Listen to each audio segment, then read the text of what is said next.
Hi மக்களே, welcome back to my channel. It's me Kousi. இன்றைக்கி நம்ம சேனலில் பேபிகார்ன் ஃப்ரை ரெசிபி எப்படி பண்ணலாங்கிறது தான் பார்க்க போகிறோம். மினரல்ஸ், ப்ரோட்டீன்ஸ், விட்டமின்ஸ், ஃபைபர்ஸ் எல்லாமே அதிகமாக இருக்கக்கூடிய ஒரு இன்க்ரீடியண்ட் வந்து பேபிகார்ன். ஸோ இதை நம்ம எப்படி ஃப்ரை பண்ணலாங்கிறது இன்றைக்கி நம்ம பார்க்கலாம்.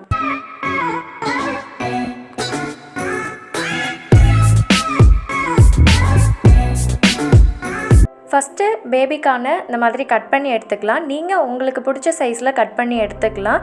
பட் இந்த மாதிரி சின்ன சின்னதாக கட் பண்ணும்போது குயிக்காக குக் ஆகிரும். அதுக்கப்புறமா இதில் 1 கப் அளவுக்கு நம்ம கடலை மாவு ஆட் பண்ணிக்கலாம்.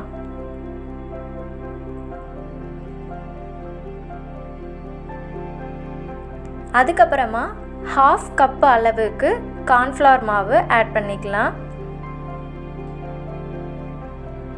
அதுக்கப்புறமா இதுக்கு தேவையான அளவுக்கு சால்ட் ஆட் பண்ணிக்கோங்க.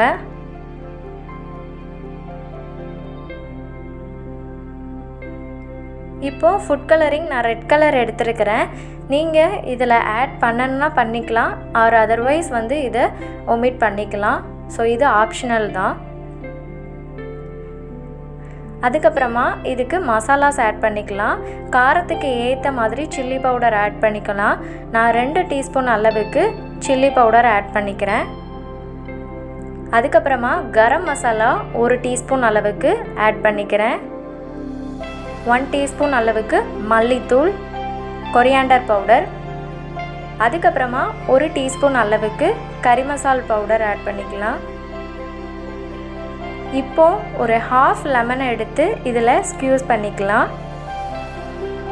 ஸோ நான் இன்றைக்கி 250 கிராம்ஸ் அளவுக்கு இருக்கக்கூடிய பேபிகார்ன் எடுத்துருக்கிறேன். ஸோ அதனால் நான் வந்து 1/2 லெமனை ஸ்க்யூஸ் பண்ணி எடுத்துக்கிறேன். ஃபஸ்ட்டு லெமன் வந்து எல்லா பீசஸ்லேயும் ஸ்ப்ரெட் ஆகிற மாதிரி இந்த மாதிரி ஒரு டைம் மிக்ஸ் பண்ணி விட்டுட்டு தேவைப்பட்டால் தண்ணி ஆட் பண்ணிக்கலாம். நீங்கள் இதில் கர்ட் ஆட் பண்ணி கூட நீங்கள் மிக்ஸ் பண்ணிங்கன்னா அது ரொம்பவே வந்து ஃபைனாக வந்து நமக்கு குக் ஆகும். ஒரு 10 to 15 மினிட்ஸ்க்கு அப்புறமா இதை நம்ம ஆயிலில் ஃப்ரை பண்ணிக்கலாம். இப்போது மீடியம் ஃப்ளேமில் குக் பண்ணிக்கலாம். ஸோ ஆயில் நல்லா கொஞ்சம் மீடியம் ஃப்ளேமில் இருந்தால் தான் அது ரொம்ப சீக்கிரமாக தீஞ்சு போகாமல் வரும். கார்னோட சைஸ் வந்து நீங்கள் கொஞ்சம் சின்னதாக கட் பண்ணால் தான் அதோட குக்கிங் டைம் வந்து கம்மியாகும். சப்போஸ் நீங்கள் கொஞ்சம் மீடியம் சைஸில் கட் பண்ணிங்க அப்படின்னா அதோட குக்கிங் டைம் அதிகமாகும். பத்தாததுக்கு நம்ம ஆட் பண்ணியிருக்கக்கூடிய மசாலாஸ் வந்து அதில் வந்து உள்ளே வந்து ஆட் ஆகிருக்காது. கார்ன் வந்து நீங்கள் சாப்பிடும்போது பச்சையாக சாப்பிடும்போது டேஸ்ட் எப்படி இருக்குமோ அதே மாதிரி தான் இன்னர் பார்ட்டில் இருக்கும். ஸ்டெம் வந்து சம்டைம்ஸ் வந்து வேகாமல் இருக்கும். அதனால தான் இந்த மாதிரி சின்ன சின்னதாக கட் பண்ணிங்க அப்படின்னா உங்களுக்கு குக்கிங் டைம் வந்து ஒரு 2.5 மினிட்ஸ்லேயே வந்து அது நல்லா குக் ஆகிரும். சரியா? ஸோ இந்த மாதிரி கலர் கோல்டன் ப்ரௌன் கலரில் சேஞ்ச் ஆனதுக்கப்புறமா நீங்கள் அதை ஆயிலில் இருந்து எடுத்துக்கலாம்.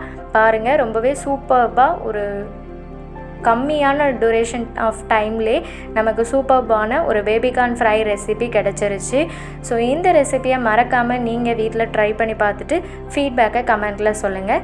சேனலை ஃபஸ்ட் டைம் பார்க்குறீங்க அப்படின்னா மறக்காமல் சப்ஸ்கிரைப் பண்ணிடுங்க. Do like, comment, share and subscribe to it's me Kousi channel.